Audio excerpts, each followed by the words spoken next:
Bonjour Florentine, Bonjour Sandrine. je suis super contente de te retrouver aujourd'hui sur les interviews que je propose un peu chaque semaine. Et aujourd'hui, on va parler d'un thème qui me tient fort à cœur parce que je suis une fan de chevaux, une fan d'équitation, mais c'est pas tout à fait de l'équitation dont on va parler, ça a quand même un peu un lien. On va parler d'équi-coaching. Alors tout d'abord, Florentine, est-ce que tu peux te présenter en deux mots et puis on va un peu expliquer et préciser, je pense que c'est important, ce qu'est l'équi-coaching. Merci beaucoup de cette interview d'abord, Avec Sandrine. plaisir. Alors, l'équicoaching, c'est une approche d'accompagnement avec le cheval. Effectivement, je te remercie de me parler de ton amour du cheval et de l'équitation. L'équicoaching, ça n'est pas de l'équitation, ça n'est pas de l'hypothérapie, ça n'est pas de l'équithérapie, ça n'est pas de l'équicie. C'est important, Tout à je fait. pense, de pouvoir définir ce que c'est parce que c'est une espèce de fourre-tout et moi, j'accompagne en fait les personnes au changement au travers de tumultes que ça peut amener à travers les émotions. Les chevaux n'ont pas de grammaire, le seul Mmh. langage qu'ils ont, c'est le mouvement qu'ils expriment. Les émotions, c'est du mouvement et nos émotions, c'est du mouvement. Et donc, c'est ce langage-là qui est notre premier langage qui va être le langage en commun qu'on va partager. Donc, on sort du langage verbal et on va être dans du langage non verbal. Et je vais être plutôt facilitatrice de ce qui se passe comme mouvement entre la personne et le cheval. Super.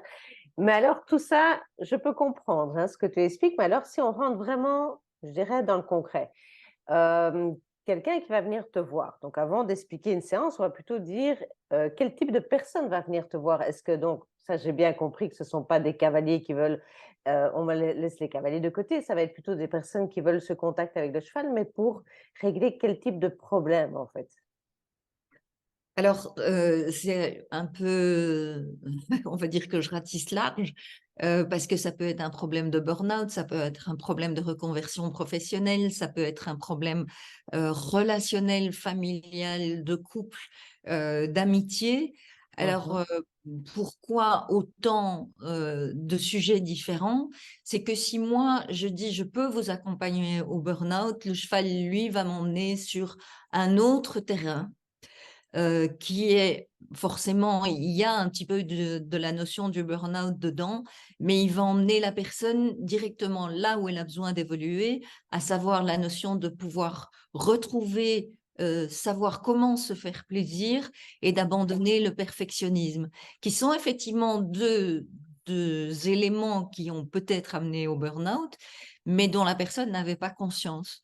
Donc, c'est difficile pour moi de définir ce que je peux accompagner parce que c'est le cheval qui accompagne dans la globalité. En Mmh. fait, nous, les êtres humains, on aime bien mettre des étiquettes sur Tout plein de à choses. fait. Ouais. Mais le cheval, lui, il vous prend tel que vous êtes au moment où vous êtes là. À l'instant T, c'est ça qui doit évoluer. Et je peux prendre un exemple Mmh. tout à fait personnel. C'est la raison pour laquelle je suis devenue équicoach. Quand j'étais petite, quand j'avais 2 ans, ma mère est partie un mois en vacances. À l'âge de 2 ans, on part à peine, on n'a pas de notion du temps et moi, j'ai cru que j'avais perdu ma maman. Et ça a fait de moi, au niveau émotionnel, ça a été quelque chose de vraiment terrible et ça a fait de moi quelqu'un qui était en insécurité dans la relation, une petite fille insécure, une adolescente insécure, une jeune femme insécure et abandonnée, que forcément j'ai fait 10 ans de psychanalyse. Et puis les chevaux sont venus dans ma vie et lors d'une formation justement pour découvrir ce qu'était, l'ekigoaching en Finlande, parce que c'est il y a 10 ans, à l'époque, on n'en parlait pas tellement. Je venais de faire une formation d'équitation éthologique et on me met en présence d'une jument et on me dit: «Voilà, vous pouvez avoir une activité avec elle», mais sans aucune directive. Donc, je ne savais pas ce que je pouvais faire avec cette ou pas avec la jument. Et je me dis, oh, ben, il y a des plots, des barres, donc je vais la faire passer sur les barres, les plots. Je vais montrer tout ce que je sais faire, en fait. Ce que je sais faire, mais pas mon être. Et la jument n'a pas bougé d'une oreille, mais rien du tout. Et du coup, je me suis effondrée à l'intérieur de moi, je me suis mise à pleurer et j'ai été m'asseoir sur un petit plot en plastique jaune qu'il y avait sur la piste. Et à ce moment-là, la jument a bougé, elle est venue tout près de moi et avec sa tête, elle a pris ma tête contre sa poitrine et j'entendais son cœur dans mon Ouf, oreille. Et en fait, j'ai recontacté ce souvenir. J'ai recontacté ce souvenir de ma mère qui revient et qui réalise en fait ce qui s'est passé émotionnellement pour moi et qui est aussi dévastée que moi et qui ne trouve pas en elle les moyens de me prendre dans ses bras et, et qui me laisse interdite. En fait, je pense qu'on était toutes les deux interdites de cette situation. Et j'ai eu effectivement, pendant ma psychanalyse, des moments de catharsis extraordinaires, mais on était dans du mental parce qu'on parle. Là, cette jument, elle a vraiment été dans du relationnel pur. ouais, Elle a été résoudre, comme un point d'acupuncture, cette reconnexion émotionnelle dont j'avais besoin. Et quand j'ai vécu ça, à chaque fois que j'en parle, j'ai des frissons. ah ouais, mais Euh, ça donne des frissons, c'est vraiment voilà. touchant. Ouais. Quand j'ai vécu ça, je ne veux pas dire que j'aurais pu économiser 10 ans de psychanalyse, c'est pas vrai. Mais je sais par exemple que si mon psychanalyste m'avait pris dans ses bras, ça n'aurait pas donné la même chose. Et donc, Ouais, ouais, c'est le cette, pouvoir cette, des chevaux. cette puissance émotionnelle, cette justesse dans le geste m'a fait comprendre à quel point les chevaux étaient nécessaires pour nous permettre de traverser cette tempête émotionnelle sur un thème dont on peut parler pendant des années en passant à côté. C'est magnifique. Mais ce qui veut bien dire en fait que bah, toi, tu savais pas trop en fait ce qui se passait en toi à ce moment-là et que le cheval a été pointé exactement, je veux dire, ta blessure. Et donc, je suppose que des personnes, comme tu dis très bien, vont venir peut-être pour un burn-out, pour quelque chose. Et puis, c'est le cheval au contact, c'est ça qui va se passer. Et le cheval va faire ressortir, va toucher l'essence même de l'être, évidemment, d'après ce que j'entends dans le C'est ça, contact, entre guillemets, entre l'être et le cheval. c'est tout à fait ça. Mhm. Oui, Et oui. alors, mais maintenant, donc, ton histoire, évidemment, tout le monde voudrait la vivre en se disant, mais ce serait magique que je puisse m'asseoir, que le cheval sente vraiment. Comment tu vas alors pour expliquer un peu comment va se dérouler une séance? Je veux dire, comment donc quelqu'un qui viendrait chez toi et est-ce que tu peux peut-être donner un exemple, comment ça va se passer? Donc quelqu'un qui vient, par exemple, pour un burn-out ou autre chose, je sais pas si tu as un exemple et pour voir en pratique qu'est-ce que tu fais? Donc avec le cheval, est-ce que la personne, je sais pas, est dans un manège, est à l'extérieur? Bon, on a bien compris qu'il se mettait pas dessus parce qu'on n'est pas en équitation, on est à côté du cheval. Comment ça se déroule pour arriver vraiment à ce qu'il y ait cette connexion entre, l'humain qui a mal et le cheval qui va pouvoir l'aider, quoi? Oui. Ben, je peux reprendre effectivement cet exemple de burn-out parce que je l'ai vécu plusieurs fois, parce que malheureusement, c'est la maladie du siècle. Et il y a un double clin d'œil d'ailleurs dans cette histoire. C'est une jeune femme qui est venue euh, parce qu'elle avait développé une peur des chevaux, parce qu'elle s'était fait mordre un Mmh. doigt par un cheval en allant accompagner sa fille à poney et que en même temps elle était en pause burn-out, donc elle était en reconversion professionnelle, mais en fait ça devenait un grand fouillis. Donc la première séance, comment elle se passe, c'est d'un peu trier ce qui est amené par la personne. Et elle me parle effectivement de sa pause carrière, de sa reconversion professionnelle, qui était de se reconvertir dans le toilettage pour chiens. Mmh. Et elle me parle de cette blessure et de ce qu'elle a développé, de peur de l'animal en fait, parce que du cheval, c'était devenu au chien, et si le chien me mord, etc. Ouais. Donc, le cerveau se met à patiner sur la notion de peur. Et donc, c'est amusant parce qu'on va à la rencontre de mes chevaux. Donc, il y a ce premier entretien avec moi pour que je comprenne quel est le nœud ou la difficulté que la personne rencontre. Et puis, on va voir mes chevaux et la personne va choisir un cheval pour l'accompagner. Et donc, elle ne connaît pas le nom de mes chevaux, elle ne sait rien de mes chevaux. Et ce jour-là, c'est arrivé une seule fois, hein, mais ce jour-là, mes chevaux se sont, je vais dire, rangés du plus grand au plus petit sur une ligne droite. Je les ai trouvés comme ça Dans la dans la, prairie? Ah, dans dans la la piste. piste. OK. Et je suis un peu surprise. Il y avait un vent invraisemblable, beaucoup de pluie, et elle passe du coup en revue les chevaux du plus grand au plus petit, du plus petit au plus grand. Et puis elle me dit, je vais prendre celui-là. Et je lui dis, il s'appelle Lancelot. Et elle me fait, ah, c'est un Lancelot qui m'a mordu le doigt. Oula. Ça, déjà, je trouvais énorme et je ne pouvais pas le savoir. Et donc, je lui demande, puisque c'est comme ça que ça se déroule après la première séance, je demande à la personne si elle veut continuer l'accompagnement ou pas. Et alors, on s'engage sur un accompagnement de 4 mois, c'est-à-dire de 8 séances à raison de 2 séances par mois. Et donc, elle est d'accord pour faire la suite de l'accompagnement. Et ce que j'avais remarqué déjà entre elle et moi, c'est qu'elle avait tendance à vouloir être très, très proche de moi. Comme protection peut-être par rapport au cheval ou Non, simplement déjà en séance dans ah mon oui, bureau, elle était très proche de moi et moi, je reculais un peu parce que je me sentais envahie.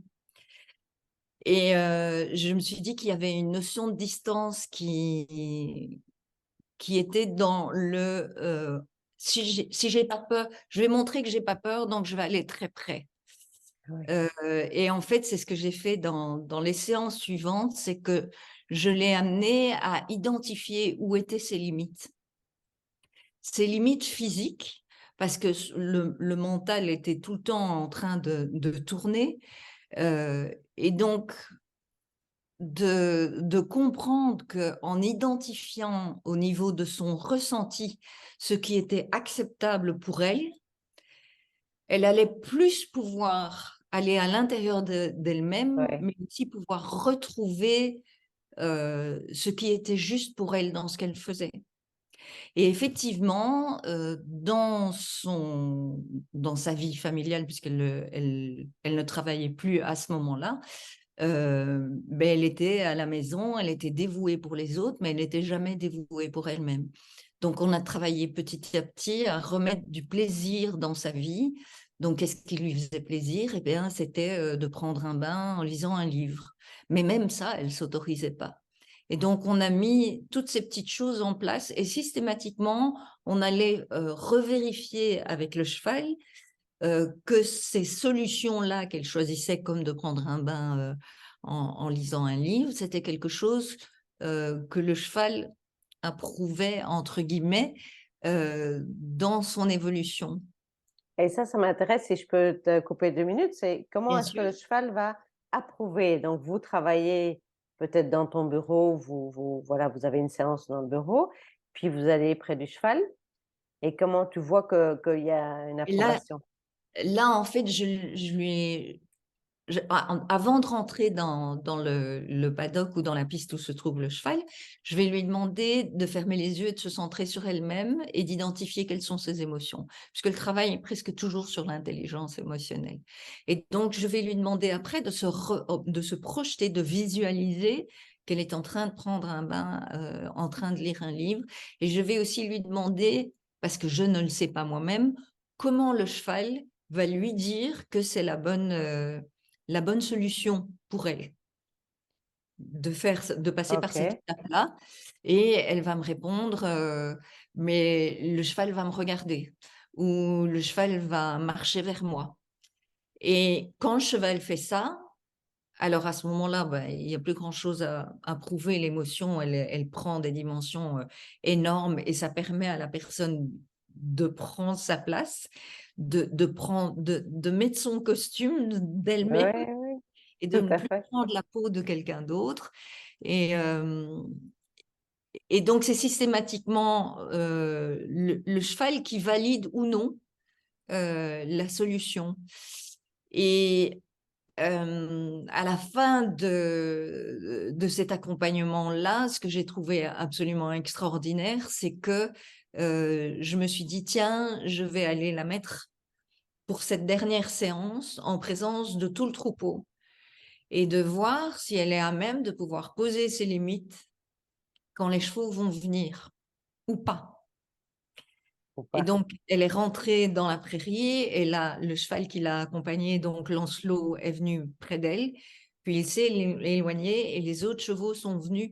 Et elle était toute petite, fragile et je me suis dit, mais comment ça va se passer? Et il y a une énergie qui est sortie d'elle qui était juste, je protège ma bulle et c'est non, vous n'allez pas rentrer dans mon espace. Magnifique. Et c'était vraiment extraordinaire. Et pour revenir sur l'exemple que tu dis, mais comment le cheval peut prouver, il y a un autre exemple d'une jeune femme qui est venue en me disant, bon ben voilà, je n'ai pas envie de finir ma vie seule et j'aimerais bien de retrouver un compagnon. Et elle, je vais un peu raccourcir l'histoire, mais il se fait que cette jeune femme avait été adoptée et à un moment donné, elle me dit une phrase qui, moi, m'interpelle.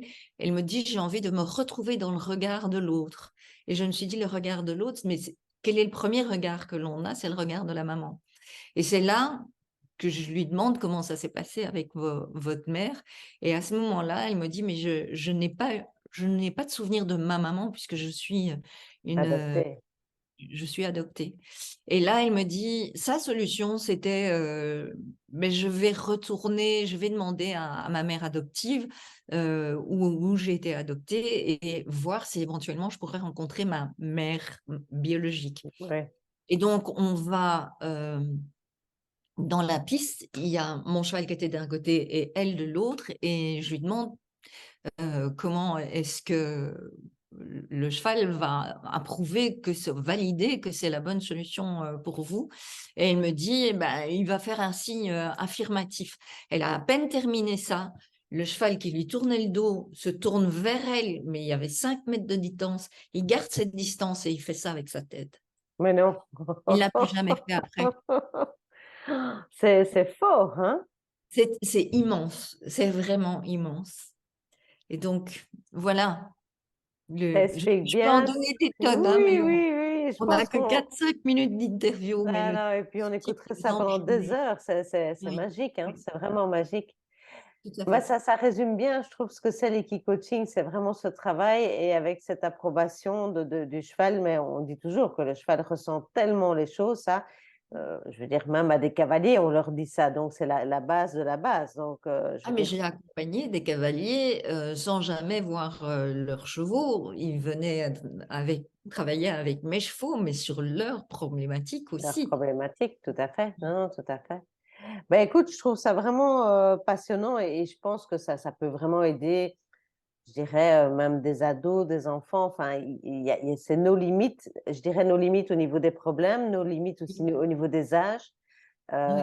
Voilà, tant que la personne coopère et ça, c'est juste magnifique de travailler avec le cheval. En fait, c'est pas utiliser le cheval, c'est travailler avec le cheval.